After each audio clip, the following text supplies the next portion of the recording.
yego mwongeye kwirirwa, nizere ko mumeze neza. Ubu tugiye kurebera hamwe uburyo ki ushobora guhita ukora wakongera ugahita ushora utiriwe ubikuza amadolari yawe.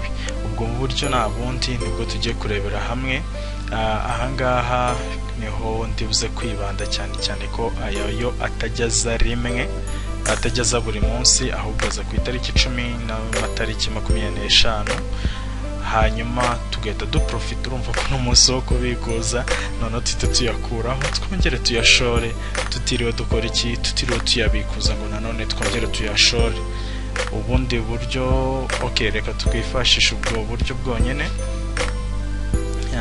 Urinjira ahangaha muri investment, hanyuma winjire ahangaha kuri activate account, hanyuma dutegerezaho gato.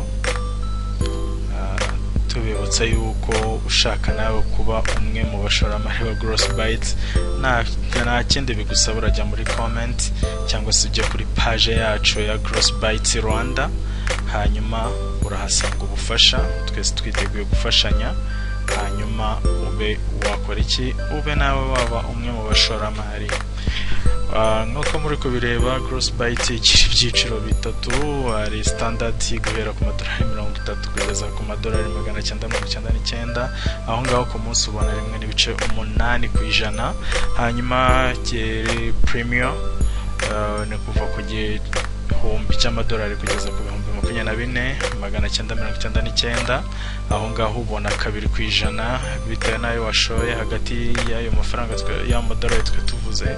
Noneho iki kirenga ni amadolari ibihumbi 25 kugeza ku bihumbi 50 by'amadolari, aho bakungukira 2.2%. ariko ni nako iminsi igenda irutanwa nk'uko muri kugenda mubireba. Noneho ndashaka gushora andi amadolari 30, ndandikamo 30 byemeze, hanyuma abari byo mitamo, ndigereze gato, hanyuma barahita bambaza ati ese urakoresha ubuhe buryo wishyura. Ubu bwose n'uburyo ushobora kuba wowe biterwa n'ubwo ukoresha, hanyuma wabuhitamo nabwo amafaranga yawe akaba yajyanda agahita ajya mu bushoramari cyangwa se muri iyo Grossbytes. Hanyuma njye ndaza gukoresha ubu ngubu kuko ari ya mafaranga n'ubundi nayo mfiteho, ubwo baraza kunkuriraho amadolari 30. hanyuma nimara guhitamo ubu buryo, hite shiramo PIN yanjye. PIN yanjye mbabwire ko ari ibanga, nawe nimba uyifite uhigira ibanga nk'uko uhisha izindi zose nk'ama password cyangwa se PIN yawe kuri MTN, Tigo, nawe ubihishe. Noneho uyishiremo, hanyuma ubyemeze, tegereze.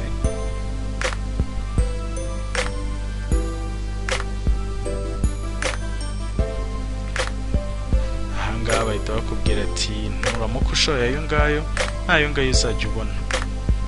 Yego, ndabyemeye. Uze ko ndakandaho, hanyuma amafaranga bayakureho, hanyuma nayo nangire nyakire. Ati ngo byagenze neza kandi mwakoze. Natwe tuti mwakoze. Ngaho nguko rero gushora utiriwe uyabikuza nuko nguko bikorwa. Bivuze ko no kuri email mureta mwakira message ivuga ati yuko mwishyuye aya ngaya cyangwa se mushoya aya ngaya. Hanyuma nimba ufite ikibazo cyangwa igitekerezo wagisiga muri comment, hanyuma tugafashanya. Mbibutsa kuba mwakora na subscribe kuri channel yacu kugira ngo amavideo yandi atazaba cika. Murakoze, murabona yuko ya madolari 30 yagiye.